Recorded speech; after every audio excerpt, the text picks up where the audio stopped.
बच्चों, हम कक्षा 9th की हिंदी पढ़ रहे हैं और हमारी पाठ्य पुस्तक का नाम है क्षितिज। और क्षितिज के अंतर्गत हम काव्यखंड पढ़ रहे हैं। हमारा अध्याय है 13 और आज के हमारे कवि हैं सुमित्रा नंदन पंत और इनकी जो कविता है वो है ग्रामश्री। तो ग्रामश्री कविता के अंतर्गत जो कवि ने ग्राम का प्राकृतिक सौंदर्य वर्णन किया है हम उसको पढ़ रहे हैं। बच्चों, हम इससे पहले इस ग्रामश्री कविता के 5 पदभाग भावार्थ और शब्दार्थ के साथ में पढ़ चुके हैं। हम आगे के जो पदभाग हैं उनको आज भावार्थ और शब्दार्थ के साथ पढ़ेंगे। देखो बच्चों, यहाँ जो कवि सुमित्रा नंदन पंत है वो ग्राम्य शोभा यानी प्राकृतिक शोभा और उसकी समृद्धि का वर्णन कर रहे हैं कि ग्राम में जो प्रकृति है वो किस प्रकार अपना वर्चस्व बिखेर रही है। तो हम उसी के बारे में पढ़ रहे हैं। तो हम यहाँ उनका अगला भावार्थ देखते हैं। पीले मीठे अमरूदों में, पीले मीठे अमरूदों में अब लाल लाल चित्तियाँ पड़ी, पक गए सुनहले मधुर बेर, अवली से तरु की डाल जड़ी। अब आप यहाँ देखो, यहाँ क्या कहना चाहते हैं कवि।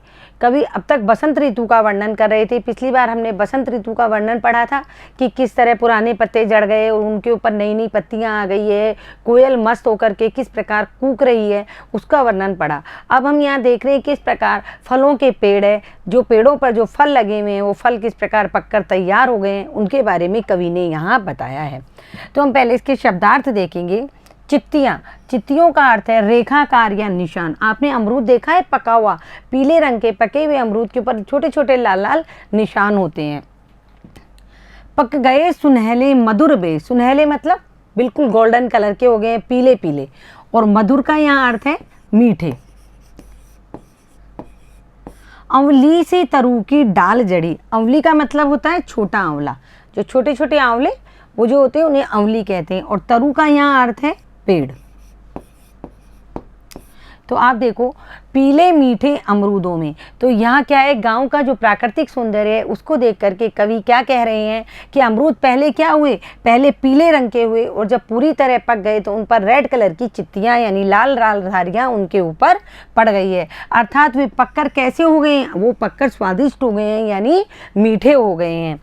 और बेर भी क्या है, पक गए सुनहले मधुर बेर। और क्या है, सुनहरे सुनहरे पीले पीले मीठे बेर पक कर के वो भी बहुत सुंदर हो गए हैं, अर्थात पीले रंग के हो गए हैं। अवली से तरु की डाल जड़ी, अवली का मतलब है छोटे छोटे आंवले। जब छोटे छोटे आंवलों के जो गुच्छे हैं वो पेड़ पर बहुत अच्छी तरीके से लग गए हैं और पक गए हैं, तो इस तरह लग रहे हैं मानो कि आंवले से, तरु का अर्थ है यहाँ पेड़, पेड़ की जितनी भी डालियाँ हैं उन सबको जड़ दिया गया है। लह लह पालक मह मह धनिया, लौकी ओ सेम फैली फैली, मखमली टमाटर हुए लाल, मिर्चों की बड़ी हरी थैली। अब देखो यहाँ कवि ने कितना सुंदर एक वर्णन किया है सब्जियों का और फलों का। लह लह पालक, पालक के पत्ते जब बड़े हो जाते हैं तो क्या होते हैं, वो लहराते हैं ना हवा से। हालांकि पालक की ऊंचाई ज़्यादा नहीं होती, वो ज़मीन से इतना ऊपर ही उठता है, लेकिन जब हरे हरे बड़े बड़े पत्ते आते हैं और हवा जब चलती है तो वो किस प्रकार लहराते हैं उसके बारे में कवि ने यहाँ बताया है कि गाँव के खेतों में अब हरा पालक है जो लहकता और झूमता हुआ है, यानी वो लहक रहा है हवा से और झूम रहा है और लगातार बढ़ रहा है। मह मह धनिया, मह मह का अर्थ है सुगंध से महकता हुआ। हरा धनिया होता है उसमें बहुत अच्छी सुगंध आ रही है, यानी पालक और हरा धनिया ये दोनों हरी सब्जियां हैं और ये जनरली सर्दियों के मौसम में आती है। तो पालक भी बड़ा हो रहा है और धनिया भी बड़ा होकर के महक रहा है, पालक लहरा रहा है और धनिया चारों तरफ सुगंध बिखेर रहा है, अर्थात हरा धनिया भी खूब सुगंध बिखेर रहा है। लौकी और सेम फली फैली, लौकी और सेम फली की जो बेल है वो चारों तरफ फैल गई है। आप यदि कभी आपने ग्रामीण परिवेश देखा हो या आपने कभी खेत देखे हो तो आप देखोगे वहाँ पर लौकी की भी बेल होती है। और हालांकि लौकी इतना बड़े साइज़ का एक सब्जी होती है, इसको हम वैसे तो फ्रूट नहीं कह सकते हैं लेकिन एक बड़ी साइज़ की सब्जी होती है। तो जो लौकी की भी क्या होती है, बेल होती है और उसी तरह सेम की भी बेल होती है। तो लौकी और सेम की बेल भी चारों ओर उगकर फैल रही हैं। क्या कर रही हैं, चारों ओर उग करके और चारों तरफ फैल रही हैं। मखमली टमाटर हुए लाल। मखमली टमाटर, देखो टमाटर है जब पक कर के रेड कलर का हो जाता है, जब वो पेड़ के ऊपर लगा रहता है, टमाटर का पौधा इतना ऊंचा होता है, ज़मीन से, ये ज़मीन है मान लो, और उससे इतना ऊंचा होता है। तो जब वो उसके ऊपर छोटे छोटे टमाटर आए हैं लाल रंग के, तो वो मखमल के समान प्रतीत हो रहे हैं। यानी टमाटर है जो पककर मखमल की तरह कोमल एवं मुलायम हो गए हैं। मिर्चों की बड़ी हरी थैली, और पौधों पर क्या है, गुच्छों के रूप में मिर्च आती है। मिर्च का पौधा हो, टमाटर का पौधा हो, पालक हो या हरा धनिया हो, सबकी ऊंचाई केवल 2 फुट के आसपास होती है, और उस पर क्या है, मिर्च क्या है, गुच्छों के रूप में लटक रही है अपने पौधे के ऊपर। तो इस तरह लग रही है मानो कोई थैलियाँ लटक रही हो। तो यहाँ कवि क्या कह रहा है, कवि यहाँ फल और सब्जियाँ दोनों की जो सौंदर्यता का वर्णन है, जो किस तरह अपने पेड़ पे, अपने पौधे के ऊपर मतलब जड़े हुए हैं, लगे हुए हैं, उनका वर्णन यहाँ कवि कर रहा है। तो देखो इसमें विशेषता क्या है। आंवली, आंवली क्या है, आंवली है आंवले के छोटे छोटे फल जो डालियों पर इतनी अधिक मात्रा में आ गए हैं जिनसे डालें पूरी तरह ढक गई है। यानी कि छोटे छोटे फल हैं आंवले के, वो पूरे पेड़ को उन्होंने घेर लिया है। तो वो ऐसे लग रहे हैं माना टहनियों को आंवले के फल ने जड़ रखा हो, यानी आंवले के फल से टहनियाँ जड़ी हुई हो। लह लह पालक, यानी लहराता हुआ पालक और महकता हुआ धनिया। इससे आशय यह है कि गांव में खूब जो है पालक उगा हुआ है, पालक खूब लहला रहा है, यानी बहुत अधिक मात्रा में पालक हुआ है, और पालक के जो लंबे जोड़े पत्ते हैं वो हवा के चलने से लहरा रहे हैं। साथ ही धनिये के पौधे में से, धनिये के पौधे में से खुशबू आती है। तो धनिये के पौधों की जो खुशबू है वे खेतों में फैल रही है, और सारा वातावरण कैसा हो रहा है, सारा वातावरण एकदम सुगंधित बना हुआ है। किससे, धनिये की महक से। अगला देखो, बालू के सांपों से अंकित, बालू के सांपों से अंकित गंगा की सतरंगी रेती, सुंदर लगती सरपत छाई, तट पर तरबूजों की खेती। पहले हम इसके शब्दार्थ देखते हैं। बालू का यहाँ अर्थ है रेत, सरपत, सरपत का यहाँ अर्थ है घास पात, जो घास पात जिसको हम खरपतवार भी कहते हैं, जो अपने आप बारिश के टाइम में या अपने आप उग जाती है। तट पर तरबूजों की खेती, यानी तट का यहाँ अर्थ है किनारा। किसका किनारा, गंगा का किनारा। ये सब जो गांव बसा हुआ है, जिस ग्राम की कवि कल्पना कर रहे हैं, जिस गांव के प्राकृतिक सौंदर्य का वर्णन कर रहे हैं कवि, वो एक गंगा के किनारे बसा हुआ गांव है। तो आप देखो कवि क्या कह रहे हैं, कवि गांव की प्राकृतिक सौंदर्य का वर्णन करते हुए कह रहे हैं कि गंगा नदी के तट पर क्या हो रहा है, रंग बिरंगी रेती फैली हुई है। बालू के सांपों से अंकित गंगा की सतरंगी रेती, यानी गंगा नदी के किनारे पर जो रेत है वो कैसी है, उसके ऊपर जब हवा चलती है तो उसमें क्या है, लहरें पड़ जाती है, निशान पड़ जाते हैं रेत में इस तरीके के। तो ये जो ये निशान पड़े हैं इनको वो क्या कह रहे हैं, सांपों से अंकित। मानो इस तरह लग रही है बालू की रेती गंगा के तट की, मानो उस पर बहुत सारे सांप एक साथ लौट रहे हों। और जब इस बालू की रेती पर सूर्य की किरणें पड़ रही है, जब गंगा की जो बालू की रेती है उस पर जब सूर्य की किरणें पड़ रही है तो उस पर 7 रंग एक साथ, जब सूर्य की किरणें नीचे आती है और नीचे आकर के जब वो वापस जा रही है तो वो किस तरह लग रही है, मानो 7 रंग एक साथ चमक रहे हैं। इसको देखो कि कवि कह रहा है कि गंगा नदी के तट पर रंग बिरंगी रेती फैली हुई है। रंग बिरंगी कैसे हुई रेती, रेती रंग बिरंगी सूरज की किरणों से हुई है। उस पर सूर्य की किरणें जब पड़ती है तो 7 रंग चमकने लगते हैं। और हवा से क्या होता है, जब हवा चलती है तो रेत पर क्या बन जाते हैं, निशान बन जाते हैं इस तरीके के, जो किसकी तरह लगते हैं, वो आड़ी तिरछी जो लहरें हैं वो सांपों की तरह चमकती हुई प्रतीत होती है। और वहाँ पर क्या है, सुंदर लगती सरपत छाई, तट पर तरबूजों की खेती, मतलब बहुत सुंदर लग रही है। सरपत का मतलब घास पात, लंबी लंबी जो घास उग गई है गंगा के किनारे, वो क्या कर रही है, वो बहुत सुंदर लग रही है। और उस घास के अंदर में क्या है, बहुत सारे तरबूजों की खेती हो रही है। यानी कवि यहाँ कहना चाहता है कि लंबे पत्तों वाली घास छाई हुई है तथा गंगा के तट पर तरबूजों की खेती हो रही है। अगला देखिए, अंगुली की कंघी से बगुले कलंगी संवारते हैं कोई, तिरते जल में सुरखाब पुलिन पर मगरोटी रहती सोई। देखो ये गंगा के किनारे का गांव का सौंदर्य का जो वर्णन है, ग्रामीण परिवेश का जो वर्णन है वो कवि यहाँ कर रहा है। तो हम पहले इसके शब्दार्थ देखते हैं। देखो सुरखाब, सुरखाब क्या होते हैं, चक्रवाक, यानी एक चकवा पक्षी होता है। चकवा पक्षी होता है उसे सुरखाब पक्षी भी कहते हैं। बहुत सुंदर और बड़ा पक्षी होता है। पुलिन, पुलिन का यहाँ अर्थ है तट। पुलिन का अर्थ है तट। तट का अर्थ जैसे किनारा है, वैसे ही तट को पुलिन भी कहते हैं। फिरते, फिरते का अर्थ है तैरते, यानी पक्षी उसमें जो फिर रहे हैं, यानी फिर थोड़ी रह सकते हैं, पक्षी तो तैरता है ना पानी के अंदर, जो पानी का जीव है वो पानी के अंदर तैरेगा ही। मगरोटी, मगरोटी एक तरीके की मुर्गाबी पक्षी होती है जो लगभग जल में पाई जाती है। तो देखो कवि यहाँ क्या कह रहा है कि अंगुली की कंघी से बगुले कलंगी संवारते हैं कोई, कि कुछ बगुले क्या करते हैं, बगुले के दो पैर होते हैं, वो अपने एक पैर को ऊपर उठा करके और अपने पंजे से कई बार उनके सिर पे जो कलंगी होती है उसको ऐसे अपने हाथ से खुजलाते हैं। तो ऐसा लगता है कि मानो बगुले अपनी अंगुली रूपी कंघी से अपना सिर खुजला रहे हैं और अपनी कलंगी को संवार रहे हैं, यानी अपनी कलंगी को ठीक कर रहे हैं, अपने बालों को बना रहे हैं। और वहाँ पर क्या है, तिरते जल में सुरखाब पुलिन पर, यानी पानी पर चकवा पक्षी क्या कर रहे हैं। सुरखाब कौन होता है, चकवा पक्षी, वो क्या कर रहा है, तैर रही हैं।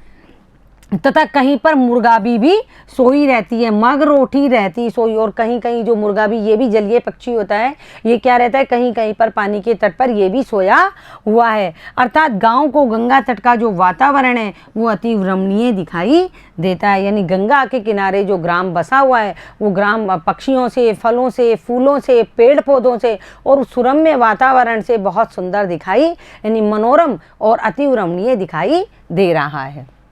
इसकी विशेषता देखो आप, देखो गंगा तट पर क्या है, खरपतवार उगा रहता है। खरपतवार किसे कहते हैं, अनछाई घास पात जो उग जाती है, जिसको उगाया नहीं जाता, जो स्वयं अपने आप उग जाती है, उसे खरपतवार कहते हैं। तथा उसी के बीच में तरबूजों की बेलें फैली रहती है, यानी जो खरपतवार है उसी के बीच में तरबूजों की बेल फैली हुई है और उस खरपतवार से तरबूजों को सपोर्ट मिलता है, सहारा मिलता है। गर्मियों के आने से पहले ही देखो, तरबूज का जो फल है वो गर्मियों में आता है, इसलिए तरबूज आने यानी गर्मियाँ आने से पहले ही तरबूजों तथा खीरा और ककड़ी आदि की वहाँ खेती की जाती है गंगा के तट पर। तो जब जैसे ही गर्मियाँ आती है उससे पहले उनकी वहाँ खेती की जाती है, और जब वो बड़े हो जाते हैं तरबूज, खीरे, ककड़ी, तो वो बहुत सुंदर गंगा के तट पर दिखाई देते हैं। सुरखाब, सुरखाब यानी चकवा पक्षी, ये पक्षी क्या करता है, ये लगभग वन में रहता है। ये क्या है, शहरी वातावरण में नहीं रहता है, जंगली वातावरण में रहता है, जहाँ हरियाली हो वहीं ये रहता है और पानी में बहुत अटखेलियाँ करता है। तो पानी में अटखेलियाँ करता हुआ ये वहाँ तैरता रहता है, तो बहुत सुंदर दिखाई देता है। ये कैसा पक्षी है, उभयचर। उभयचर कौन से पक्षी होते हैं, उभयचर वो पक्षी होते हैं जो जल में भी रहते हैं और धरती पर भी रहते हैं।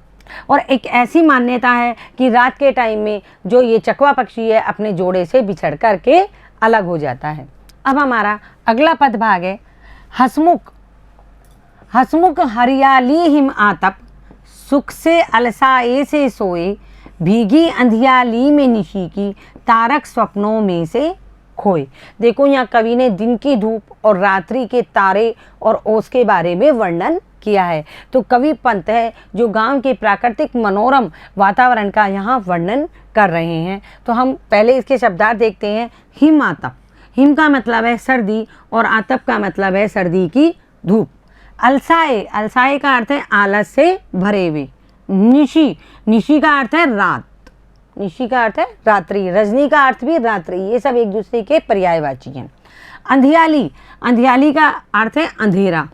तारक, तारक का यहाँ अर्थ है तारे।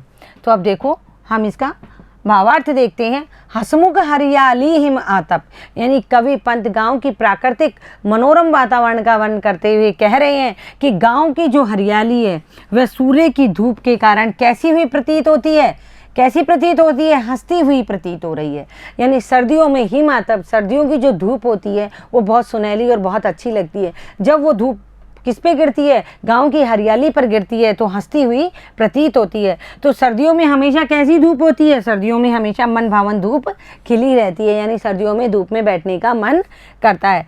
ऐसा लगता है कि सुख से अलसाए से सोए, क्या कर रहा है, ऐसा लगता है वहाँ का सारा परिवेश, यहाँ की वहाँ का सारा वातावरण है जो सुख से अलसा करके सोया हुआ है। यानी इतनी शांति है, इतनी नीरवता है, इतना मनमोहक वातावरण है कि सर्दियों की धूप में ऐसा लग रहा है मानो वहाँ के सारे लोग उस परिवेश में आलस कर करके, सुख का आलस, सुख के आलस का मतलब बहुत आनंद पूर्वक वहाँ आलस कर करके सोए हुए हैं। भीगी अंधियाली में निशी की, देखो ये तो है दिन का वर्णन और ये है रात्रि का वर्णन। भीगी अंधियाली यानी जो अंधेरा होने पर जो गीली रात है, रात कैसे गीली हुई, क्योंकि रात सर्दी का मौसम है और ओस गिरती है, ओस गिरने से क्या होता है, जगह जगह गीलापन या भीगी भीगी रात हो जाती है। और निशी की यानी रात्रि, तारक सपनों में से खोए, ओस पड़ने से रातें भीगी भीगी सी लग रही है, यानी रात्रि में ओस पड़ रही है, सर्दी का मौसम है तो रातें भीगी भीगी लग रही है। साथ ही उस रात के अंधकार में क्या लग रहा है, तारे भी इस प्रकार लग रहे हैं माने सपनों में खोए हुए हैं, यानी इतना सुंदर वातावरण है कि उस भीगी हुई रात में जो तारे हैं वो इस प्रकार प्रतीत हो रहे हैं मानो वो भी किसी स्वप्न में खोए हुए हैं। मरकत डिब्बे सा खुला ग्राम, जिस पर नीलम नभ आच्छादन, निरुपम हिमांत में स्निग्ध शांत, निज शोभा से हरता जनमन। देखो पहले हम इसके शब्दार्थ देखेंगे तभी हमको आगे समझ में आएगा। मरकत डिब्बे सा खुला ग्राम, मरकत का अर्थ होता है पन्ना नामक रत्न होता है जो हरे रंग का होता है। इससे पहले हमने नीलम के बारे में पढ़ा था कि नीले रंग का रत्न होता है, यानी आकाश को नीलम से उपमा दी गई थी। यहाँ गांव की जो हरियाली है उसको पन्ना से उपमा दी गई है, यानी मरकत एक हरे रंग का रत्न होता है। नीलम नीले रंग का एक कीमती पत्थर या नीले रंग का एक कीमती रत्न होता है ये भी। आच्छादन का मतलब पूरी तरह ढका हुआ या ऊपरी आवरण। निरूपम का अर्थ है जिसकी कोई उपमा ही ना हो, जिसको कोई उपमा नहीं दी जा सकती हो, जो निरूपाय हो। हिमानत का अर्थ होता है शीत ऋतु का अंत होना। हिम माने शीत ऋतु, अनत यानी शीत ऋतु का अंत होना। स्निग्ध का अर्थ है सुंदर और निज का यहाँ अर्थ है अपनी यानी स्वयं की। अब हम इसका भावार्थ देखेंगे। मरकत डिब्बे सा खुला ग्राम, कवि क्या कह रहा है कि पूरा गांव क्या है, मरकत रत्न की तरह बने हुए डिब्बे के समान हरा दिखाई दे रहा है। क्यों दिखाई दे रहा है मरकत डिब्बे के समान हरा? क्योंकि चारों तरफ हरियाली फैली हुई है और इस प्रकार लग रहा है मानो कोई पन्ना चमक रहा है, यानी पन्ना यानी हरे रंग का जो कीमती रत्न है वो चमक रहा है। इस ग्राम में इतनी हरियाली है। जिस पर नीलम नभ आच्छादन, यानी हरे रंग का जो डिब्बा रूपी जो गांव है जो बहुत सुंदर लग रहा है हरियाली की वजह से, और उसके ऊपर नीलम रत्न यानी नीले रंग का जो रत्न नीलम है उसके समान जो नीला आकाश है वो छाया हुआ है, यानी उसके ऊपर नीलम का आवरण है। या हम ये कह दें कि कवि ये कहना चाह रहा है कि पन्ने के ऊपर, पन्ना जो कीमती रत्न है उसके ऊपर दूसरा कीमती रत्न नीलम छाया हुआ है। निरुपम हिमांत में स्निग्ध शांत, निरुपम हिमांत यानी जिसकी कोई उपमा नहीं दी जा सकती, उस अंत होती हुई सर्दियाँ बहुत सुंदर और शांत लग रही है, यानी जिनकी कोई उपमा नहीं दी जा सकती। ऐसी सर्दियाँ जब अंत की तरफ जा रही है तो कैसी लग रही है? स्निग्ध यानी बहुत सुंदर और शांत लग रही है, यानी सर्दियाँ बीतने पर इस गांव में अनुपम शांति छाई हुई है। निज शोभा से हरता जनमन, इस तरह ये गांव अपनी स्वयं की शोभा से लोगों का क्या कर रहा है? मन हर रहा है। मन हर रहा है मतलब लोगों का मन लुभा रहा है, क्योंकि वहाँ का वातावरण बहुत शांत है, चारों तरफ हरियाली है और उसके ऊपर नीला आकाश छाया हुआ है। तो क्या है, जब सर्दियाँ जा रही है और हल्की हल्की गर्मियाँ आ रही है तो वातावरण बहुत सुरम्य और मनमोहक हो रहा है। तो उससे ऐसा लग रहा है मानो कि ये जो गांव की हरियाली है वे लोगों के मन को हर रही है। तो इसकी विशेषता देखो रात में सर्दियों के कारण ओस पड़ती है। सर्दियों में रात में ओस पड़ती है ना, छोटी छोटी पानी की बूंदें। आप सवेरे उठ के देखो तो घास भी गीली आपको दिखाई देगी। लगता है कि अंधेरा भीग रहा है, ऐसा लगता है कि अंधेरा अपने आप से भीग रहा है। उधर अंधेरे में क्या करते हैं, उधर अंधेरे में तारे जब टिमटिमाने लगते हैं तो इस तरह लगते हैं मानो वो भी स्वप्न में खोए हुए हैं। और गांव की प्राकृतिक शोभा यथा वहाँ की हरियाली, ठंडी भीगी रातें, खड़ी फसलें, नीला आकाश और शांत वातावरण आदि मिलकर, देखो ये कितनी सारी चीज़ें हैं जो गांव का वातावरण अच्छा बना रही है। वहाँ की प्राकृतिक शोभा, हरियाली, ठंडी भीगी रातें, खड़ी फसलें, नीला आकाश और शांत वातावरण, ये सब मिलकर क्या कर रहे हैं, जनमन का मन हर रहे हैं, क्या कर रहे हैं, लोगों को सुख पहुंचा रहे हैं, शांति पहुंचा रहे हैं। तो देखो बच्चों, आज हमारा सुमित्रा नंदन पंत जी की जो कविता है ग्रामश्री, उसका पद्य भाग पूरा समाप्त हो गया है। आप ये 3 भाग में पढ़ाया गया था, आप इन तीनों भागों को अच्छे से देखें, इसके भावार्थ को पढ़ें, उसको सुने एवं उसको लिखने का अभ्यास करें, क्योंकि आपकी परीक्षा में ये भावार्थ लिखने के लिए आएगा। धन्यवाद बच्चों।